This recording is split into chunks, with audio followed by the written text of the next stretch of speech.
When I was arrested again in 2006 for the 6th OWI, I went to Portage County Jail, and they have a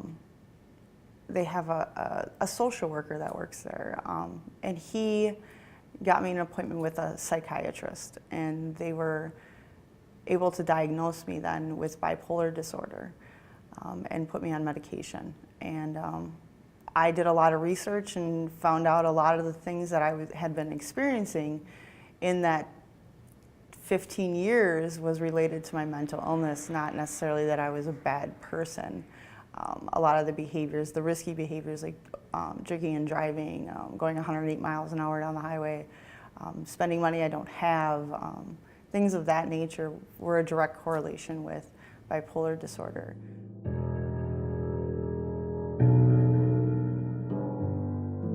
What happened was in the 60s and 70s, there was a movement called deinstitutionalization, getting people out of institutions and into community, but the money never followed. And so now, de facto, our jails, our prison and correctional system is our new mental health and substance abuse treatment system. That's not what it's built for. The percentages are just astronomical when it comes to, especially women that are incarcerated. They say it's 66% of women report a mental illness. I know it's higher than that because a lot of people don't report it in prison because there's a stigma attached to it. Standing in the med line is not cool when you're in prison. Unless you have cancer, then it's okay, but not if you have a mental illness. We're learning more and more that people with mental illnesses are being put into solitary confinement, and solitary has a way at working on your mind that isn't healthy in the first place, even if you are a healthy and fit person.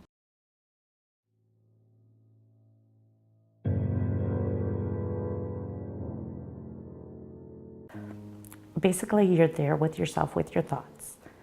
I started looking at my life and I didn't know what to do. I didn't want to get out. I didn't care if I lived or died, and I did not care if what would come next. I wasn't even thinking about when I got out. I was highly medicated again. And so if a person is confined to a room and can't interact with other people very much, then there's no meaningful treatment we can give them other than medication. And we have to arrange an environment where they can be out of that situation so that they can be practicing the behaviors that we want them to practice. The other really, I would say, overlooked piece is related to trauma. People's experience with particularly early childhood trauma, that we're now seeing significant effects on brain development.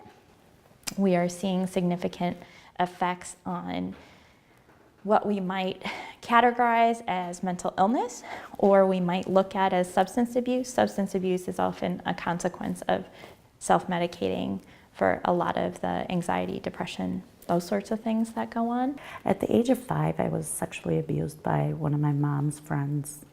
And I remember telling her, but she didn't, all I saw was violence. She took him and threw him out the thing. So I perceived that as, don't talk about it anymore. Because if you talk about it, and I learned at a very young age, if you talk about it, then it makes it real. What we need to understand is that these individuals, they're going to live with us. Almost all the people that come to prison get out. And if we don't treat them in a way that allows them to succeed when they get out, first of all, from a humanitarian point of view, that's questionable on our part.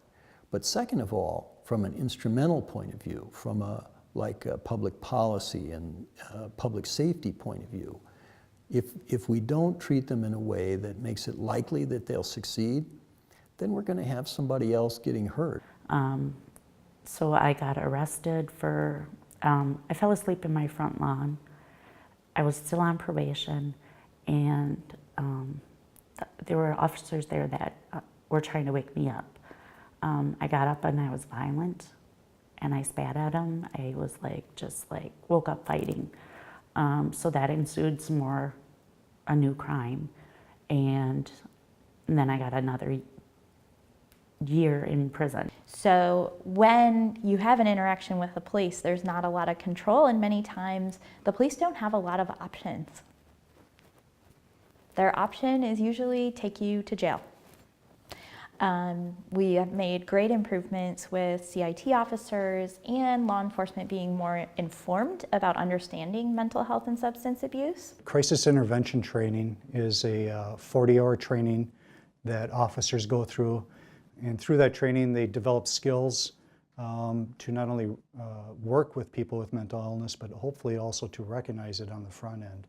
So then police officers were bringing, CIT officers bringing people to jail, and they said, corrections doesn't understand mental health and substance abuse, so a training was created for corrections. And then corrections kind of said, well, we're releasing people and they don't have any supports. So then that partnership grew with other health and human services. So that ripple has been really amazing in our community. They were starting a pilot program, and that pilot program was mental health court. And I figured, well, nothing else worked. Might as well, you guys got me, you know. There's nothing else I can do.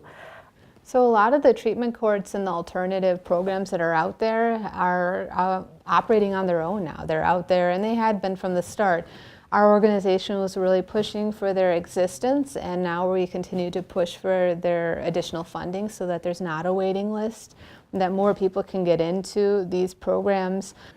For too often in our culture, we have identified mental illness as a weakness. And therefore, if you are weak, you don't come out and admit to everyone that you are weak. When really we know that mental illness has nothing to do with whether you're strong or weak. A person is not defined by their illness. So if we want to look at it graphically, we could say this is the whole person, and we could say this part is their illness or difficulty. And here's whatever their crime and criminal problem is, right? Their social problem. And eliminating the stigma, I think, is really the challenge. Really educating people that people with mental illness, it doesn't make them bad people. It's just the same as if they had diabetes or, you know, some other disease.